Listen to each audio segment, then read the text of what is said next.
It is a heavily debated discussion of whether or not a president accomplished their promises in office during their presidency. That brings us to William Howard Taft. William Howard Taft, born September 15, 1857, in Cincinnati, Ohio. He was a judge of the United States Sixth Circuit Court of Appeals. William Howard Taft was also 27th President of the United States of America. As a judge of the U.S. Sixth Circuit Court of Appeals, Taft upheld the use of an injunction to stop a strike by railroad workers, and he declared it illegal for use of a secondary boycott. On the other hand, he upheld the rights of workers to join a union, to form a union, and to strike against their businesses. He also extended the power of the injunction to enforce antitrust laws. He was also a part of the National War Labor Board for World War I. The commonly accepted definition of a progressive action is a social movement or advancement aiming to restore social justice against injustices that develop over time.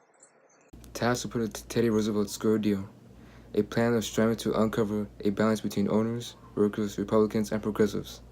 However, it soon showed vain to everyone. Taft supported the Payne Artist Tariff Act passed in 1909. This act was designed and passed in an attempt to lower tariffs. However, the plan significantly failed to decrease rates and raised several of them. This caused Taft to lose the support of the progressive wing of his party. Roosevelt had largely avoided the tariff issue, but President Taft became the first Republican president to actively attempt to lower these tariff rates. As president, Taft supported both the 16th and the 17th Amendment.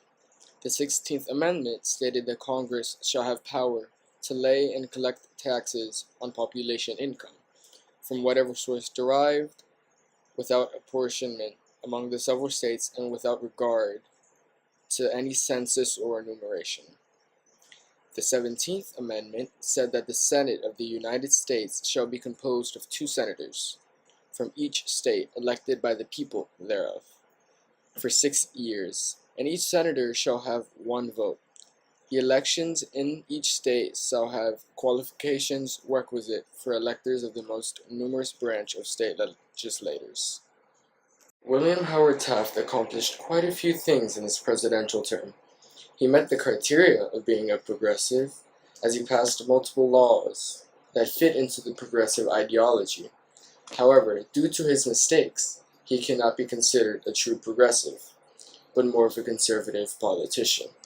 Due to his passing of the Payne-Aldrich Tariff Act of 1909, labeling it the best tariff bill that the Republican Party ever passed, along with the dismissal of Gifford Pinchot, head of the Bureau of Forestry, ardent conservative and close friend of Roosevelt, Taft ended his poor relationship with the Republican progressives.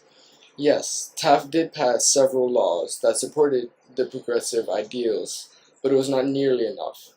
Taft started out just like Roosevelt, a Republican progressive politician. However, during the course of his presidential term, Taft became a Republican conservative. Due to a switch of political ideals and ideas, the formation of the Progressive Party, a third political party, arose. This party supported the true progressive, Theodore Roosevelt. Taft was also busy appointing several Republican conservative officials to numerous positions in the White House instead of Republican progressives, which angered them. These are all significant indications that William Howard Taft, although fit the criteria of being a progressive, he was not truly a progressive and did not fit into the progressive ideal. The foreign policy of William Howard Taft was dominated by what became known as the dollar diplomacy. Taft, along with his Secretary of State, Philander Knox, instituted a policy where America would use its economic power and private capital to further its interests overseas. Though using diplomacy to promote commercial interests had been practiced from long by Taft, the State Department was more active than ever, encouraging and supporting American bankers and industrialists in securing new opportunities abroad. He was the 10th Chief Justice of the United States from 1921 to 1930, part of the National Labor Board for World War I. Hey guys, Taft entered the Oval Office to continue Roosevelt's program. Taft passed laws based on logic and not feelings because he was smart. The most commonly accepted definition of a progressive action is a social movement or advancement aiming to restore social justice against injustices that develop over time. Taft supported Teddy Roosevelt's Square Deal plan of striving to uncover a balance between owners, workers, Republicans, and progressives. But it did not please everyone, and that's bad. So It's really bad.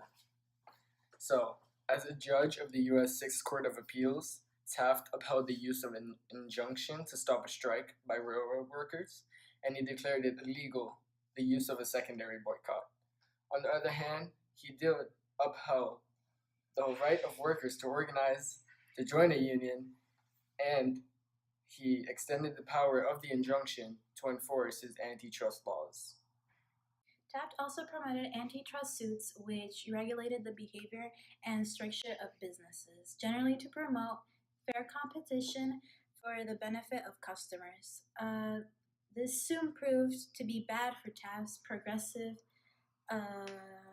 business owners refused to support him. Taft also moved away from antitrust suits in favor of regaining support from these business owners. He then founded the Children's Bill in 1912, which addressed the issues with infant parental death, child labor, orphanages, child health, recreation, courts, family economy security, child abuse, and foster care. The 16-man organization received $25,640 budget and was initially a part of the Department of Commerce. In 1913, the program was transferred to the Department of Labor. Taft then empowered the Interstate Commerce Commission to set railroad rates in its support of constitutional amendments mandating a federal income tax and the direct election of senators by the people.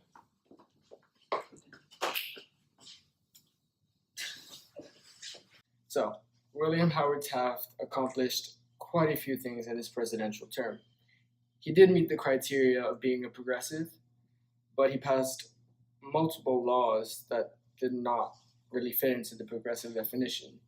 Yes, he did pass laws that did fit into the progressive definition.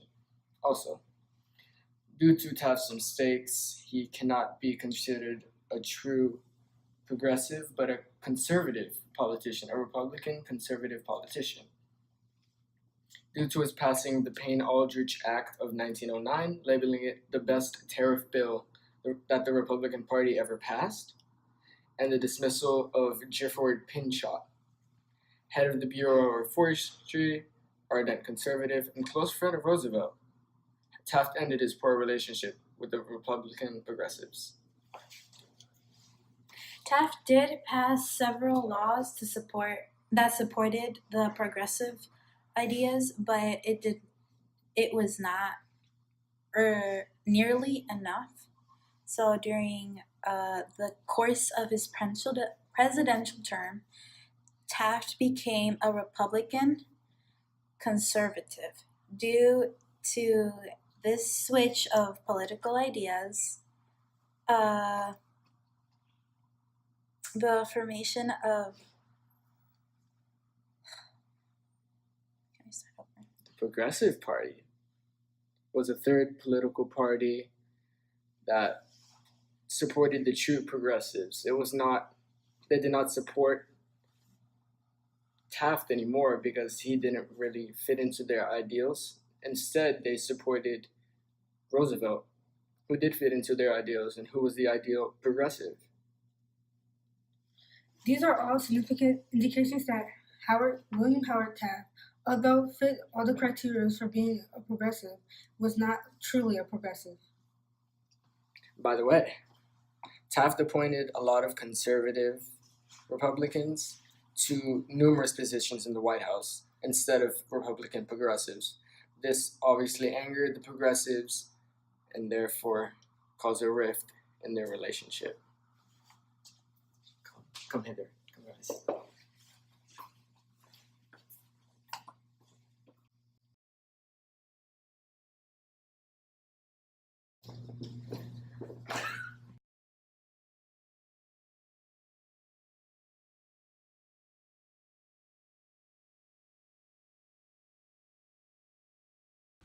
One comment I would like to make is that although Caesar was not here for this presentation, as a leader he was very ambitious, encouraging, and he really strived to encourage the entire group to produce the best that they could. And for that reason, we wish him to get well soon, and that you don't go too hard on him when he gets back. Thank you very much.